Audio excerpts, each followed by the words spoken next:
세상 모든 것에는 그 어떤 그 특징이 있습니다.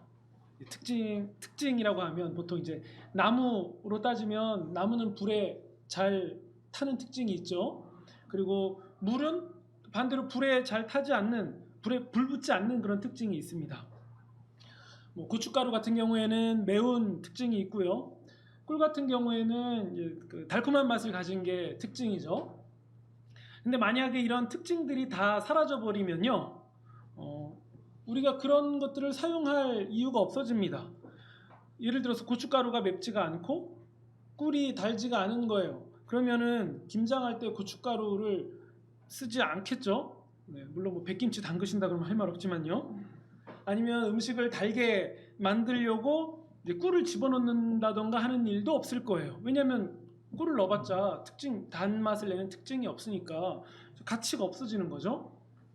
그리고 나무가 불에 붙지 않으면 나무를 땔감으로 쓸 일도 없고요. 또 물이 불에 붙어버리면요. 그러니까 물에 불이 붙으면 좀 표현이 이상한데, 물이 불 붙으면요, 화재 때 물을 끼얹는 일도 없겠죠. 그러니까 특징이라는 것은 어떤 그것의 정체성하고도 관련이 있는 겁니다. 그러면요, 제가 이제 처음에 이 특징 얘기를 왜 했냐면요, 오늘은 지혜에 관한 얘기를 좀 해보려고 해요. 지혜의 특징은 무엇인가? 네.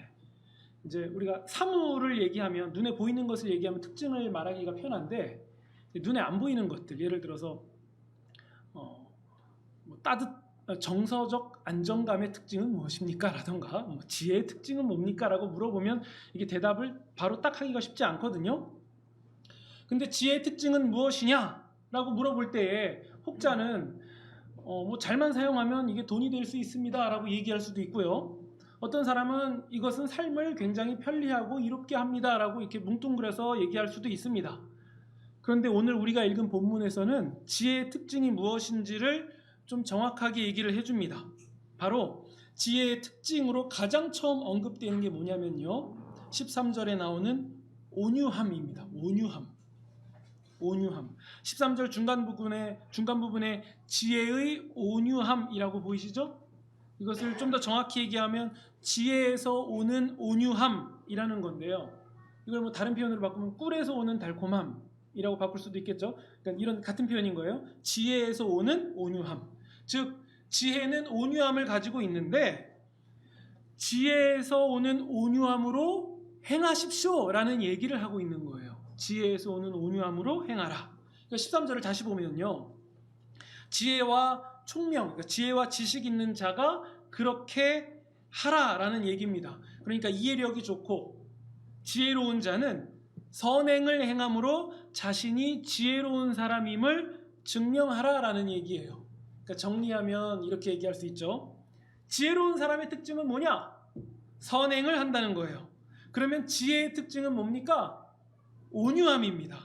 그래서 지혜로운 사람은 지혜의 온유함을 가지고 선행을 하는 사람이다. 이렇게 정의 내릴 수 있는 거예요. 다시 말씀드리면 지혜로운 사람은 지혜의 온유함을 가지고 선행을 행하는 사람입니다.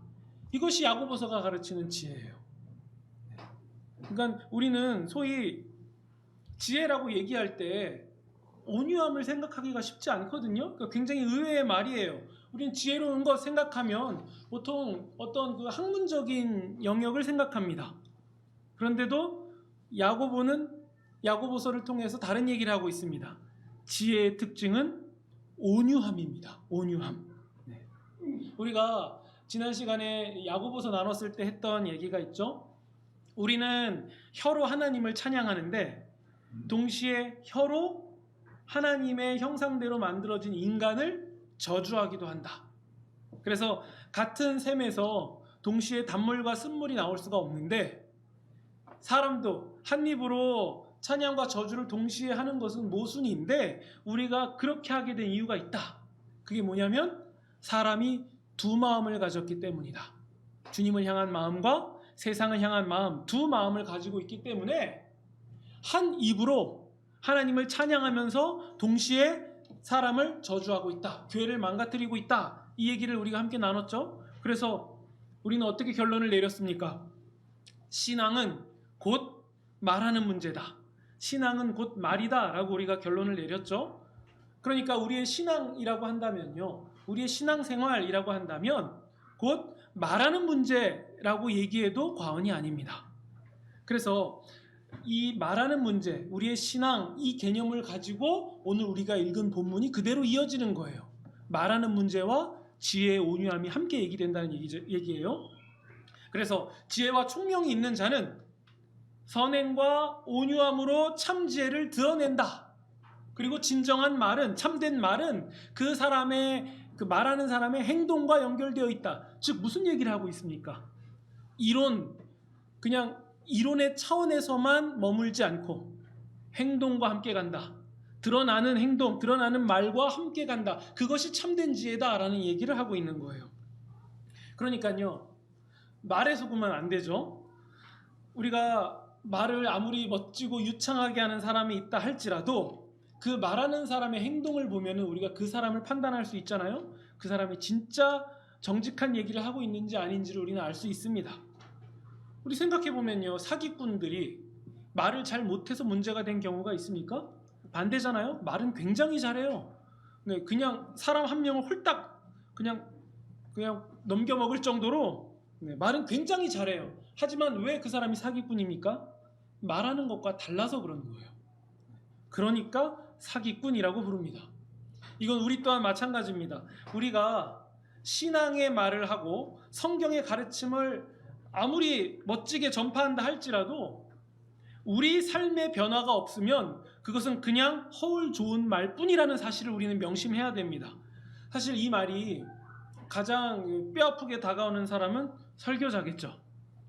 맡은 역할, 또 기능상 말씀을 선포해야 되지만 그럼에도 설교자가 그 말씀대로 살려고 노력하지도 않고, 네, 수고도 안 하고 전혀 관심 없이 무관하게 살아간다면 주님은 그 사람을 사꾼 혹은 사기꾼이라고 부르실 거예요.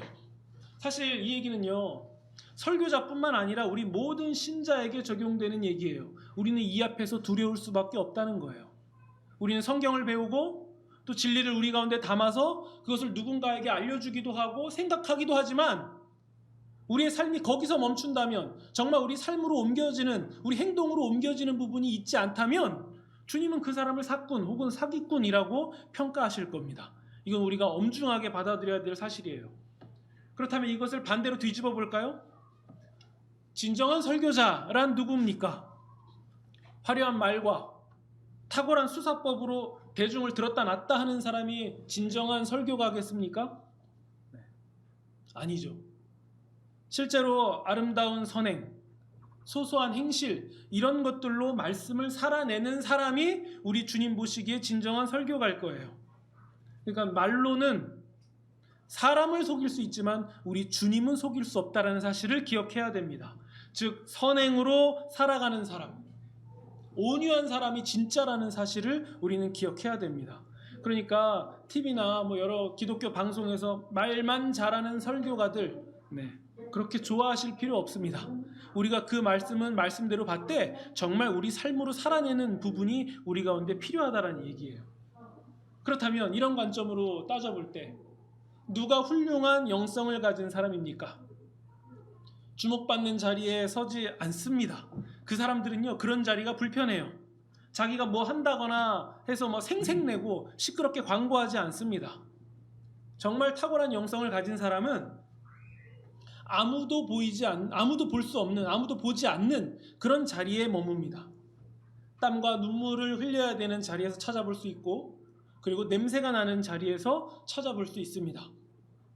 섬김과 헌신 때문에 그 진정한 영성가의 머리는 다 헝클어져 있고 옷에는 땀 냄새가 배겨져 있습니다.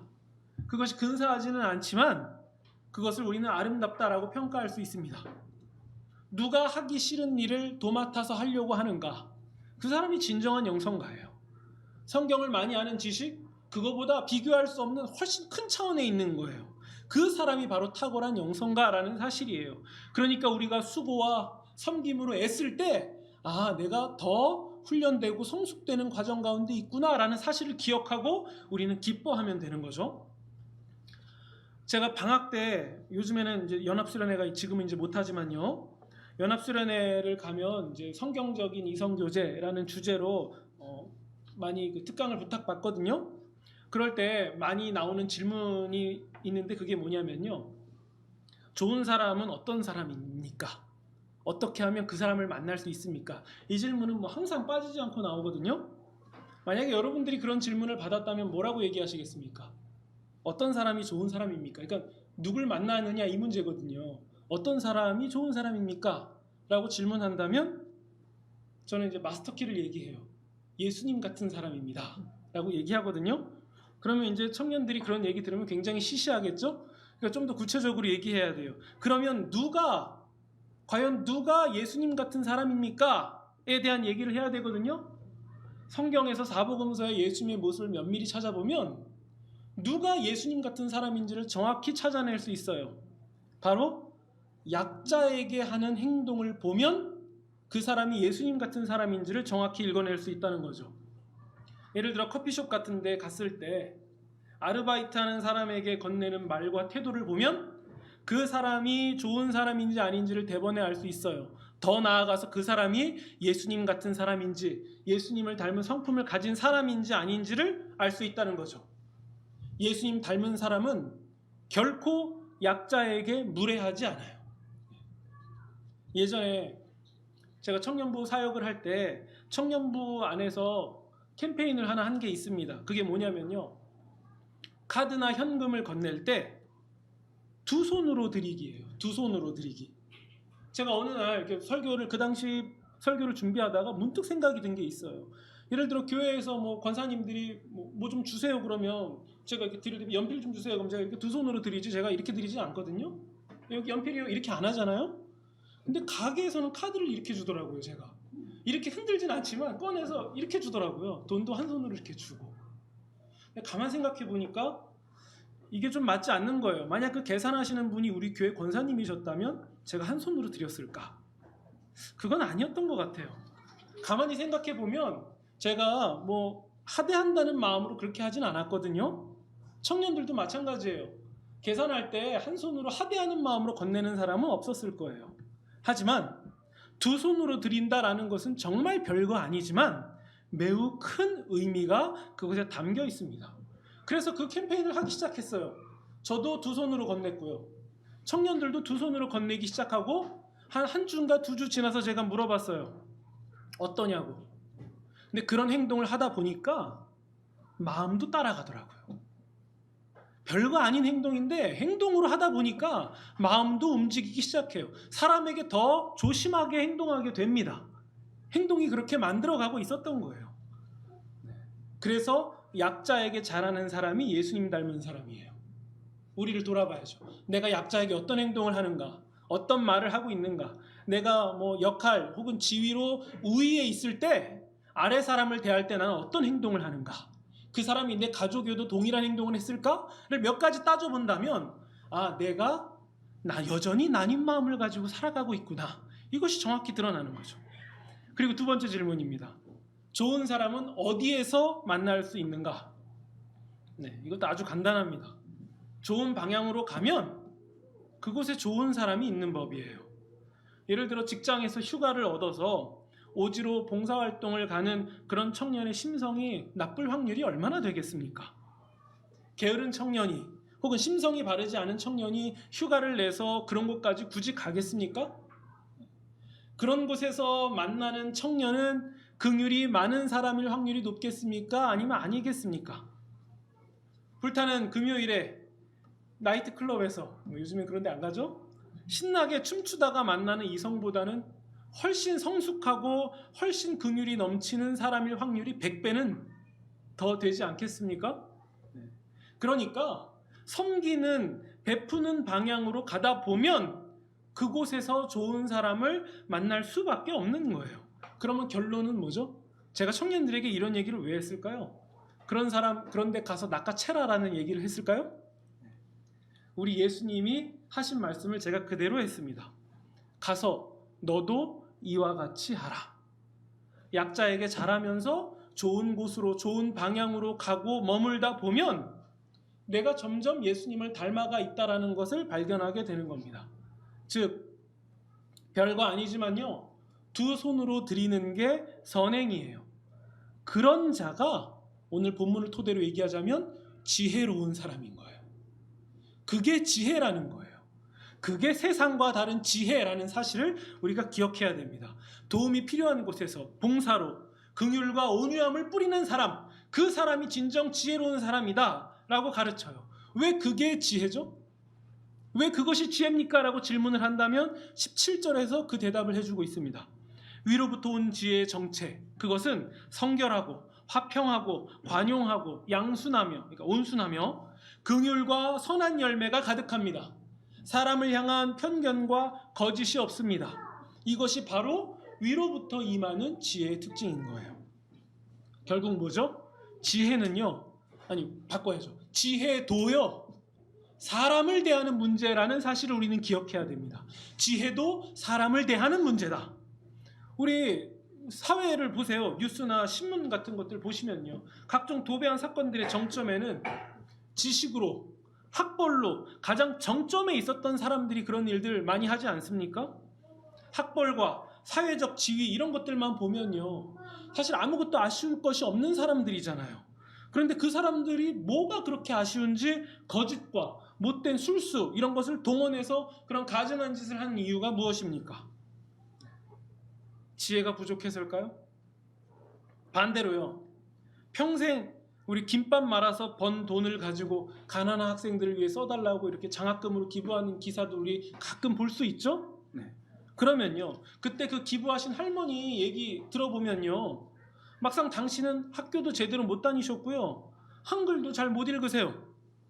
그런데 되레 가난한 학생들을 위해서 자신의 삶을 쪼갤 줄은 압니다. 누가 진짜 지혜로운 사람입니까? 세상에 좋은 것들 자랑하는, 학벌과 가진 모든 것을 자랑하는 사람이 진정 지혜로운 사람입니까? 아니면 김밥을 마셨던 할머니가 지혜로운 사람입니까? 이것은 세상의 지혜를 가지고만 봐도 우리는 평가할 수 있는 부분이에요. 과연 누가 지혜 있는 사람이냐? 말할 것도 없죠. 13절을 보면 우리는 이제 이해가 되는 겁니다. 너희 중에 지혜와 총명이 있는 자가 누구냐? 그는 선행으로 말미암아 지혜의 온유함으로 그 행함을 보일지라. 이게 무슨 의미인지 확 다가오시죠? 왜 지혜 있는 자의 특징이 선행인가? 왜 지혜는 온유함과 밀접한 관계가 있는가? 왜냐면요, 그런 지혜들은 위로부터 온 지혜이기 때문이에요. 위로부터 왔다라고 한다면 우리 하나님께로부터 왔다라는 얘기죠. 하나님께로부터 온 지혜가 온유하기 때문에 온유함으로 살아가는 자들은 지혜로운 자다라고 결론을 내릴 수 있는 거예요. 그런 사람들은 18절입니다. 그 지혜를 가지고 화평하게 해요. 그 지혜를 사용해서 선을 도모한다라는 거예요. 즉 화평이라는 것은 사람 관계 안에서 이루어지는 거거든요. 그 지혜를 가지고 사람 사이에서 화평을 도모한다. 우리 지난주에 나눴던 말하는 문제도 사실 마찬가지입니다. 지혜롭게 말한다라는 것은요, 성경적인 이해로 따져보면 사람 사이에 화평을 도모하는 말을 한다라는 것과 같은 얘기예요. 말만 하면 싸우고 비방하는 것, 이건 지혜 없게 말한 거죠. 그리고 말만 하면 갈등하고 싸우는 사이에서 완화하고 평화롭게 만드는 그런 사람, 그 사람은 지혜롭게 말하는 사람 아니겠습니까? 그러면 누가 의의 열매를 거두는 사람입니까? 라고 질문한다면요, 화평을 심는 사람입니다 라고 말할 수 있는 거예요. 우리 16절을 보시면요, 반대로 시기와 다툼이 있는 곳에는 혼란과 모든 악한 일이 있습니다. 왜죠? 15절을 보시면 위로부터 온 지혜가 아니기 때문이에요. 땅의 것, 땅으로부터 온 지혜를 가지고 했기 때문에 그런 일들, 악한 일들이 발생하는 거예요. 14절입니다. 그런 사람이 하는 것은 자랑이고 거짓말뿐이에요.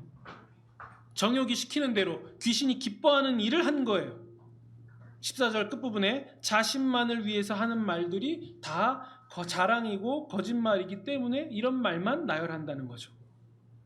이런 지혜의 문제는요, 우리 끝난 지 얼마 안 됐지만 지난번 선거철 같은 때에 두드러지게 드러납니다.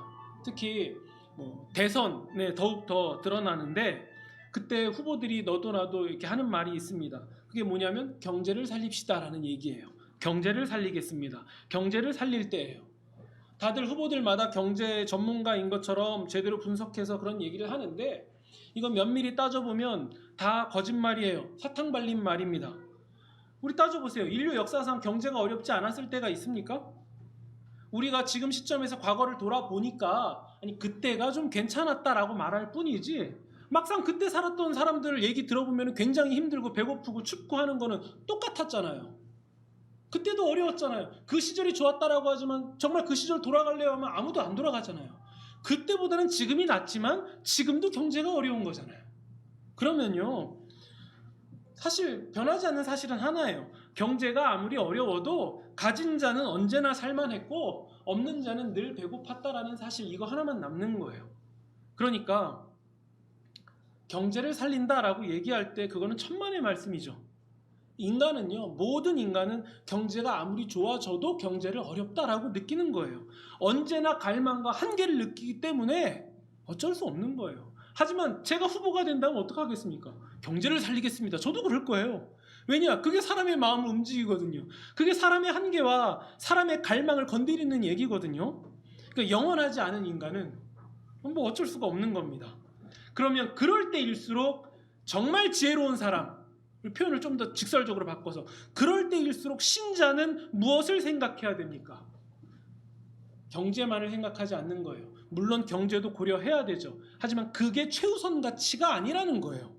도리어 참선, 참된 온유함, 이것이 드러나는 사회는 무엇인가 이것을 고민하는 거죠. 예를 들면 이런 거예요. 과연 어떤 후보가 저소득층 아동의 교육과 복지를 생각해 주는가? 과연 어떤 후보가 장애인 학교 건립에 관심을 갖고 있는가? 과연 어떤 후보가 부동산 투기 같은 불로소득에 대해서 경계하고 있는가?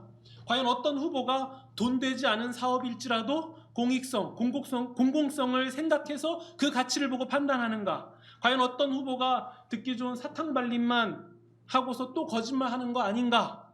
이런 거 고민해야 되는 거 아닙니까? 신자마저도 경제하면 과연 무엇이 세상과 다릅니까? 제가 12살 때요. 또렷하게 아직도 또렷하게 기억에 남는 장면이 있는데요. 지금이 있는지 모르겠지만 종례라고 하죠. 그 수업 다 끝나고 마지막 담임 선생님 오셔서 이렇게 마무리 멘트 하시고 이렇게 다 같이 가잖아요. 종례가 길어지면 그날 하루가 다 이게 막 이상하고요. 네. 근데 교실 문을 열고 이렇게 들어오신 선생님 표정이 별로 좋지가 않은 거예요. 그러면 이제 여러 가지 생각이 들죠. 야, 우리 뭐 또 잘못했나, 뭐 큰일 났나, 뭐 생각하는데 제가 12살이면 6학년이죠. 교탁에 서서 떨리는 마음을 침착하게 막 달래시면서 오늘 되게 슬픈 일이 있었다고 선생님이 말씀하시는 거예요. 그래서 저는 선생님이 개인적으로 되게 뭔가 속상한 일이 있으셨겠구나 생각했는데 그 슬픈 일이라고 한 것은 대구 가스 폭발 사건이었어요. 약 100여 명 정도 사망한 사건이었는데 선생님이 그 6학년 학생들 앉아있는 그 반에서 그 말씀을 하시다가 칠판 쪽을 향해서 몸을 이렇게 돌리셔가지고서는 한참을 흐느끼면서 우시는 거예요. 그때 12살이었던 저는 선생님을 다 공감할 수는 없었어요. 물론 많은 사람이 죽은 거는 슬픈 일이지만 뭐 거기 가족이 있는 것도 아니고 뭐 저렇게까지 심하게 우실 필요가 있을까? 아마 저는 그렇게 생각했을 것 같아요. 오래전 얘기니까 뭐 제가 어땠는지 모르겠지만 확실하게 공감은 못했을 것 같아요. 하지만 선생님이 흘리신 그 눈물은 지혜였던 거예요. 그 후로 그 사건이 제가 이제 크면 클수록 그 사건을 다시 생각할 때마다 이제 왜 선생님이 그렇게 흐느끼셨는지에 대한 이해가 되는 거예요. 그 마음이 어떤 마음이었는지를 알게 되는 거예요. 그래서 저는 그 이후로 사람의 생명을 보다 더 중요하게 여기는 사람으로 성장하게 되었습니다. 그러다가 어느 날 신문이나 이런 데서 사회적으로 큰 사건이 나면 항상 그 선생님이 흘리셨던 눈물이 그 판단의 기준이 되는 거예요. 그 선생님은 이 얘기를 나랑 똑같이 접했을 때 또 어디선가 울고 계시겠구나. 그게 지혜였구나. 그 한 장면이 저에게 진하게 남았습니다. 그거를 성경의 용어로 바꾸자면 위로부터 난 지혜라고 말할 수 있는 거겠죠. 요즘같이 개인적이고 이기적인 시대에는 배우기가 어려운 참 지혜였습니다. 말씀을 정리하겠습니다. 바로 우리는 이런 지혜가 필요합니다. 우리 교회에도 이런 지혜가 흐르는 교회가 돼야 됩니다. 우리 17절을 다시 보시면요. 위로부터 난 지혜는 성결하고 화평하고 관용하며 양순하고 긍휼과 선한 열매가 가득하고 편견과 거짓이 없다. 결국 사람에 관한 거거든요. 야고보서가 우리에게 말하는 지혜는 사람에 관한 것이고 반드시 온유해야 된다는 사실을 우리는 기억해야 됩니다. 우리는 예수님을 생각해야죠. 예수님은 누구보다 날카로운 분이었고요. 누구보다 단호하신 분이었고 누구보다 분명하신 분이셨어요. 누구보다 지식이 많았고 이 표현이 좀 이상하네요. 지식으로는 예수님과 어느 누구도 세상에 그 어떤 피조물도 견줄 수가 없었고 예수님이 최고봉이었고 지혜로 따져도 예수님은 최고였어요. 어느 견줄 만한 대상이 있지가 않습니다. 그저 절대 무적이신 분이셨어요.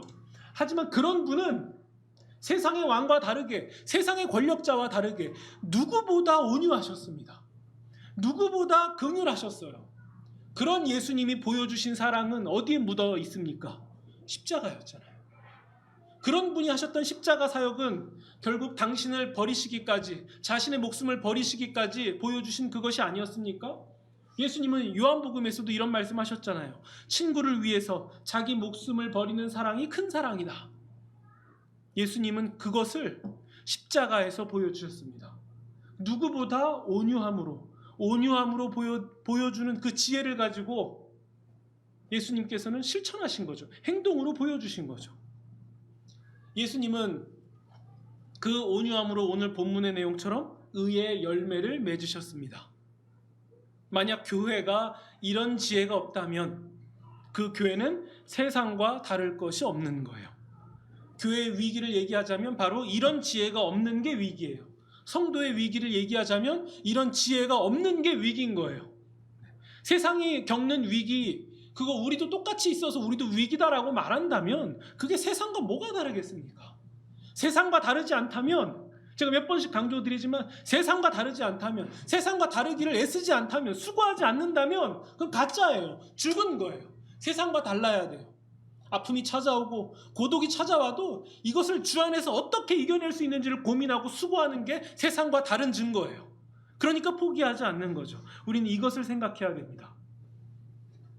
지혜의 사람은 어떻게 행동할 것인가? 어떻게 온유함으로 드러낼 것인가?